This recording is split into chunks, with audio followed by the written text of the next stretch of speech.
a unção do Espírito Santo. Quanto a vós outros, a unção que dele recebestes permanece em vós, e não tendes necessidade de que alguém vos ensine. Mas como a sua unção vos ensina a respeito de todas as coisas, e é verdadeira e não é falsa, permanecei nele, como também ela vos ensinou.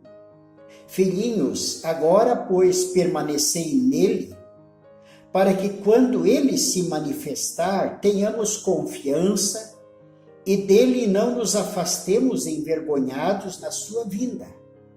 Se sabeis que ele é justo, reconhecei também que todo aquele que pratica a justiça é nascido dele. Vede que grande amor nos tem concedido o Pai, ao ponto de sermos chamados filhos de Deus. E de fato somos filhos de Deus. Por esta razão o mundo não nos conhece, porquanto não o conheceu a ele. Esta palavra se encontra na carta da primeira epístola de João, no capítulo 2, dos versos 27 a 29, e o primeiro verso do capítulo 3. Esta palavra, pela graça de Deus, nesta manhã, novamente, alegrou profundamente o meu coração e me fez relembrar.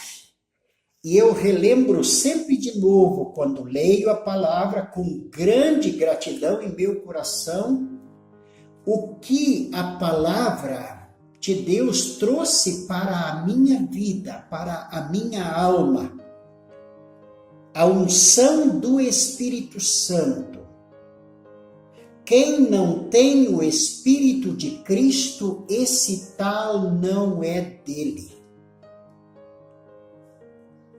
Isto não é uma quantidade maior ou menor de conhecimento da Bíblia. Isso não é uma capacitação ensinada ou aprendida intelectualmente.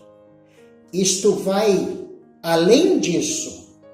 É o que a palavra de Hebreus 12:4 diz. A palavra de Deus é viva e eficaz e mais cortante do que uma espada de 2 gumes, e ela penetra ao ponto de dividir alma e espírito, juntas e medulas, e é apta para discernir os pensamentos e propósitos do coração. E não há criatura que não seja manifesta na sua presença. A palavra do Senhor, ela é acompanhada com o Espírito Santo de Deus, que ilumina o nosso coração, ilumina a nossa alma e, ao mesmo tempo, nos conclama para fazer morada em nós. Quem quer fazer morada em nós não é apenas o conhecimento de Deus, mas é o próprio Deus através do seu Espírito Santo. E se isto não acontece, nem mesmo o conhecimento da Bíblia não resolve o problema. E quando isto acontece, pode ser o caso mais pervertido, pode ser a pessoa mais deformada, mais arruinada, mais depravada, mais perversa que possa existir, mas ela é restaurada, porque ela trabalha na essência do ser humano. Quando eu estou ouvindo cada dia de novo sobre essa perversidade moral que existe no nosso Brasil, e quando isso está na mais alta esfera do comando nacional, que isso alcançou de fato a parte legislativa, é lá onde se criam as leis.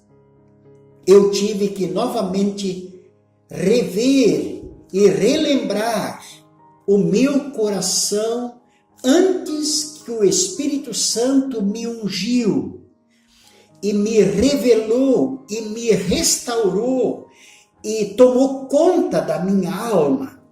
O meu maior prazer na minha adolescência e juventude era realmente a depravação moral. Eu também fui abusado quando criança e depois também abusava. É assim que foi a minha vida.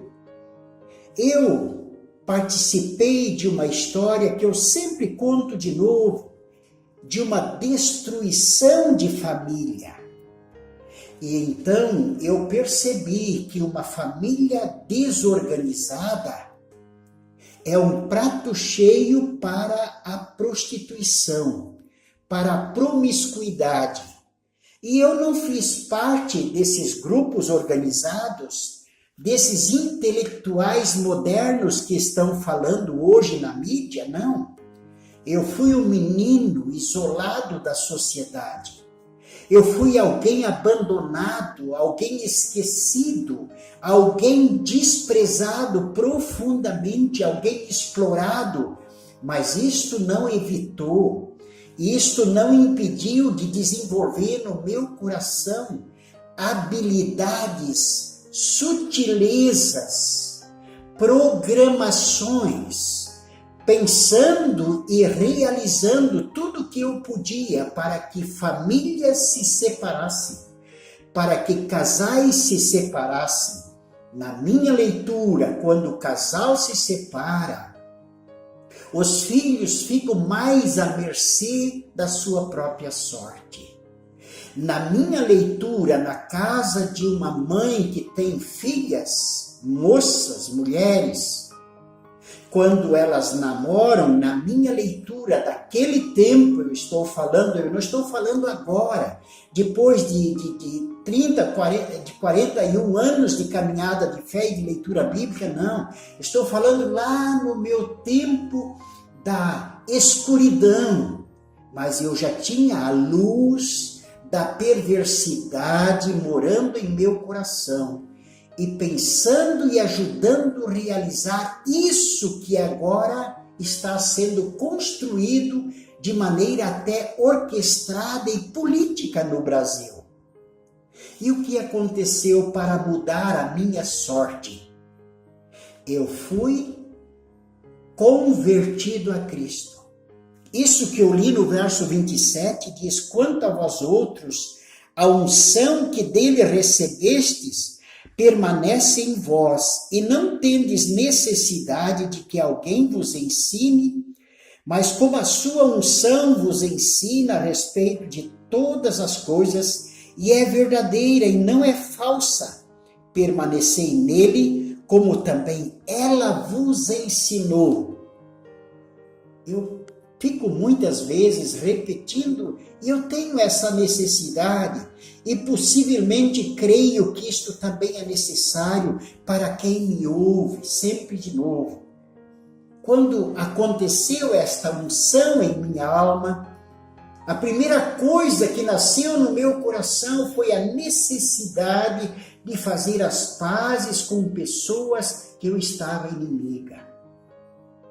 Não só nasceu a necessidade, mas eu tive que andar nesse caminho, ir ao encontro dessas pessoas. Algumas que me perdoaram e outras que não me perdoaram. Mas nasceu em mim o comportamento amoroso e sagrado de Deus. A unção que dele recebestes vos ensina a respeito de todas as coisas. Logo nasceu no meu coração também o desejo de testemunhar o nome de Jesus com êxito. Quem era eu? Um agricultor. O que fazia? Trabalhava na agricultura, naturalmente, trabalhava com máquinas, trabalhava com animais. E o que nasceu no meu coração? Um grande desejo incontrolado de falar sobre o amor de Deus. Mas como eu poderia falar sobre a libertação se eu mesmo era viciado? Então, o que nasceu no meu coração? O desejo de me livrar do vício do cigarro. Do vício do cigarro. Nasceu no meu coração. Eu percebi que isto era ruim para o testemunho da fé. Mas até o pastor da nossa paróquia, naquele tempo, lá na Embuia, fumava. Até o pastor fumava. Os irmãos da fé fumavam. Irmãos antigos da missão evangélica eram fumantes, viciados, e alguns deles morreram fumando. Morreram fumando.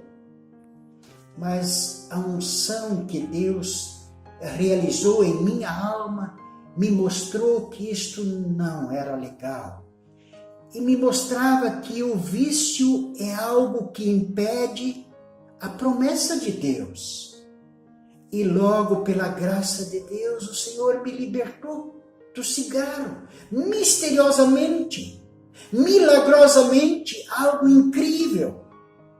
E como eu era realmente viciado, dependente da prostituição, era algo terrível, mas Deus colocou no meu coração o amor pelas pessoas, o amor pela alma perdida.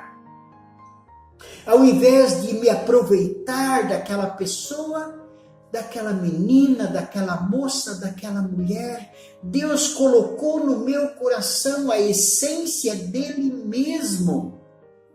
E eu tive que começar a cuidar das pessoas para que elas não se prostituíssem, para que elas não se autodestruíssem, para que elas não teriam que carregar as lembranças que eu mesmo tinha que carregar e que eu até hoje tenho que carregar.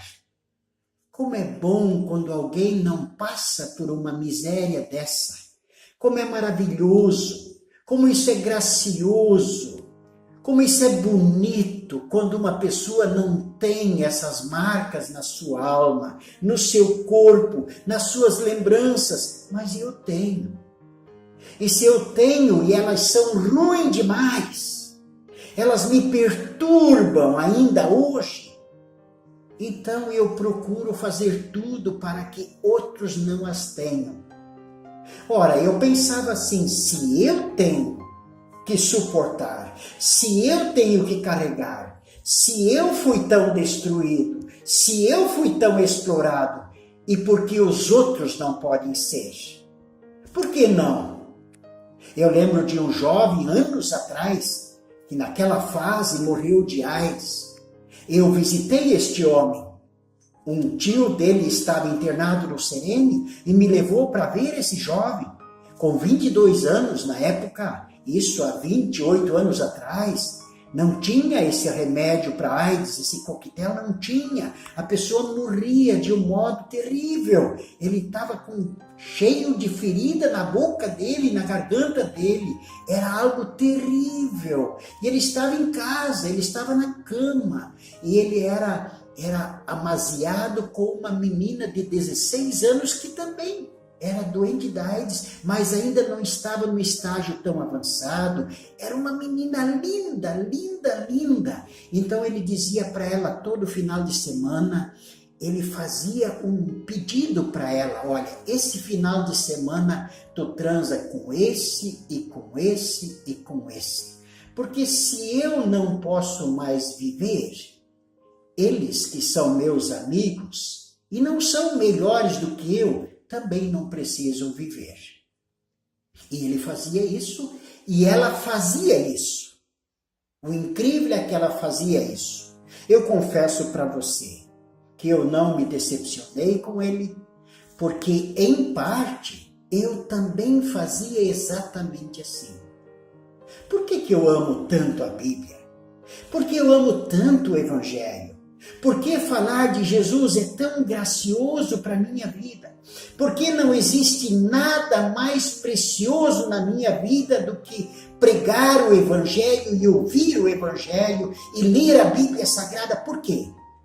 Porque isto realmente trouxe para a minha existência vazia uma vida digna, uma vida amorosa, uma vida restaurada, um comportamento restaurado, um desejo nobre de trazer esperança e o desejo profundo de que outros também recebam a vida de Deus e não precisem passar por o que eu passei na minha vida e não precisem passar eternamente no fogo do inferno, onde a Escritura diz que o verme não morre e o fogo não apaga. Queridos, esta é a palavra que Deus botou no meu coração nesse dia.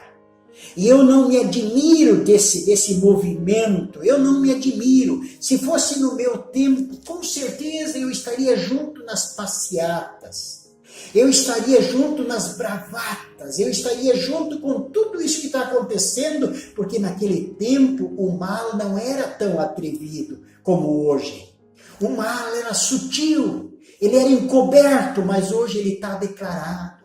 Hoje ele ganhou força, ganhou coragem. Hoje não ter vergonha é honra. Andar nu é arte. Naquele tempo não, naquele tempo isso era recriminado, era vergonha, era falta de vergonha na cara. Hoje não, hoje já é nobreza, hoje já é arte, hoje já é bonito, sabe? Por isso eu quero dizer para você mais uma vez, eu não tenho esperança na acusação dessas pessoas, na recriminação dessas pessoas, na violência contra essas pessoas, porque isso também não teria mudado a minha sorte. O que eu creio é na oração por essas pessoas, porque foi isso que o meu pai fez pela minha alma durante 15 anos, incessantemente. Eu acho que quase ninguém mais orava por mim a não ser ele mesmo. Nem a minha mãe, ainda na época, não orava assim. A oração moveu o Espírito Santo de Deus que foi atrás de mim, aonde eu estava. E por isso, se tem alguma esperança no meu coração para essas pessoas, das quais eu também fui uma, é quando acontece a unção. Quanto a vós outros, a unção que dele recebestes permanece em vós e não tendes necessidade de que alguém vos ensine. Mas como a sua unção vos ensina a respeito de todas as coisas e é verdadeira e não é falsa, permanecei nele, como também ela vos ensinou. Sabe, é tão maravilhoso ao ponto de sermos chamados filhos de Deus. E não é que nós apenas somos chamados de filhos de Deus. Na verdade, quem nos chama de filho de Deus é o próprio Deus. Quem nos chama de irmão de Jesus Cristo é o próprio Senhor Jesus. Ele diz, eu já não vos chamo apenas de amigos, mas eu vos chamo de irmãos. Ele não tem vergonha de ser irmão de alguém que foi tão depravado como eu, mas que foi ungido com o Espírito Santo. E eu desejo do fundo do meu coração que você, querido irmão e querida irmã, que me ouve, possa refletir sobre isso e possa ler na sua Bíblia profundamente e perceber que se você é crente em Jesus Cristo, convertido, isto foi uma unção de Deus. E se você recebeu essa unção de Deus, então repasse o seu testemunho para que outros também a recebam.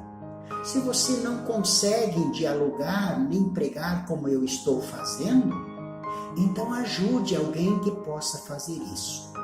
E eu desejo que Deus abençoe você. Quem vos falou foi o missionário Alain Chaves.